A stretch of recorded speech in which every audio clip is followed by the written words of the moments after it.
So I was recommended to watch the Netflix documentary You Are What You Eat.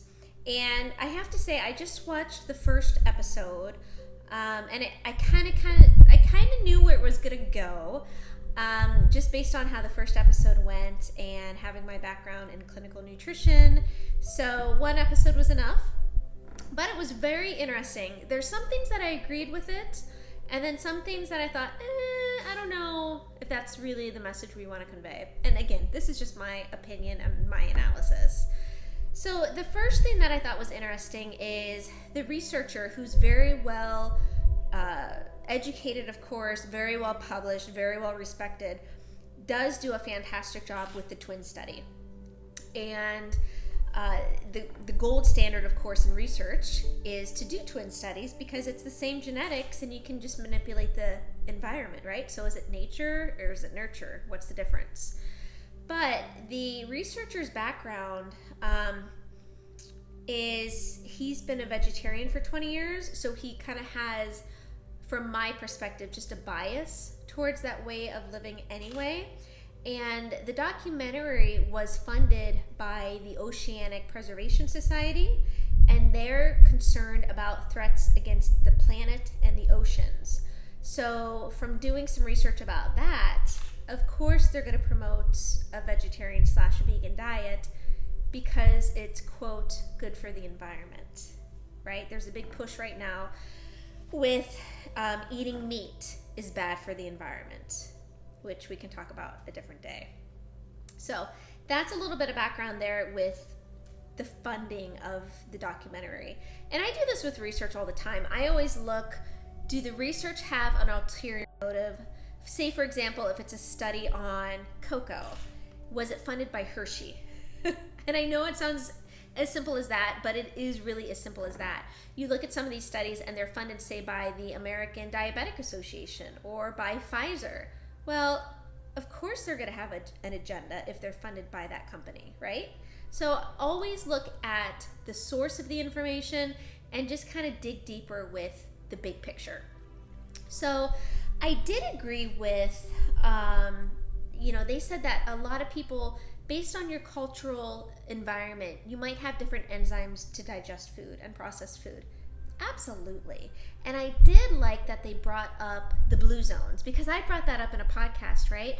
On how these different cultures all have different emphasis on diet, on social connection, on exercise, that help them live to be close to 100. So I'm glad they brought up the blue zones. I'm glad they brought up the importance of the gut microbiome, because of course the gut microbiome's critical. It's the second brain. We make 70% of our serotonin there. It's 80% of our immune system. So the microbiome does make a huge difference. So when they did the twin study and they put one twin on a vegan study and one on an omnivore study, they basically looked at 8 weeks, poop analysis, stool analysis, and blood results, right? And I've been vegan before. I've been there, I've done that. I've been vegan, I've been vegetarian. I felt great being vegan, but for a short amount of time, because there is no culture in our world that's 100% vegan.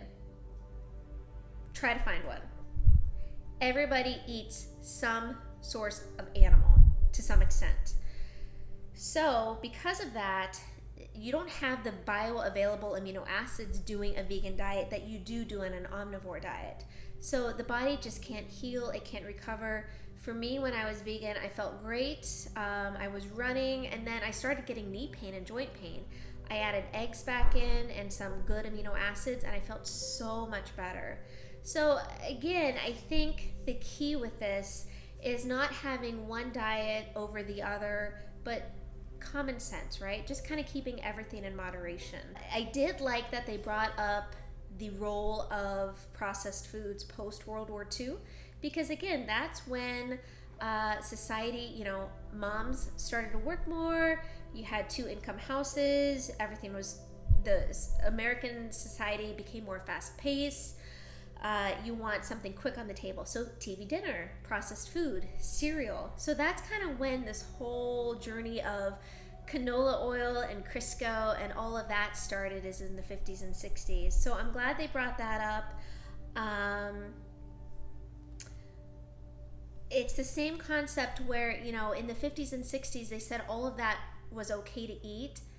Doctors also said smoking was okay too. And we know that's not the case, right? We know the consequences. So just because it was developed and it was touted back then doesn't mean processed food is still good these days. And I know you guys know that. Calories, when they talked about calories on the vegan versus the omnivore diet, we know calories in does not equal calories out.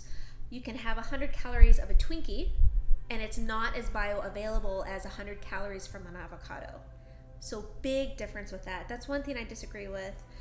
And then, with dairy, yes, there's some people that can't handle dairy. Absolutely. It's based on genetics and enzyme activity. But I don't really think, and they said that meat and dairy can be dangerous. To me, it's, again, the quality. So is it grass-fed? Is it grain-fed? What kind of dairy are we talking about? Same thing. Is it fermented? Is it not fermented? And then, to me, what's actually more dangerous is the dairy and meat alternatives, right? Our body's not meant to eat processed soy or tofu. Same thing with, cashew cheese or oat milk. We're not meant to do that, right? It's not real food. So those are just a couple of things that kind of struck me. It's definitely an interesting documentary. And, of course the vegan diet's going to have lower cholesterol. They're not eating any fat, right? An omnivore is going to have higher cholesterol. But remember, we've talked about this. You need fat. You need cholesterol. We make all of our sex hormones from fat. We make all of our sex hormones from fat cholesterol. It depends on the quality versus the quantity. So again, I'm not a big proponent of a vegan diet or a vegetarian diet. Again, everything in moderation. But check it out. Let me know your thoughts on the documentary.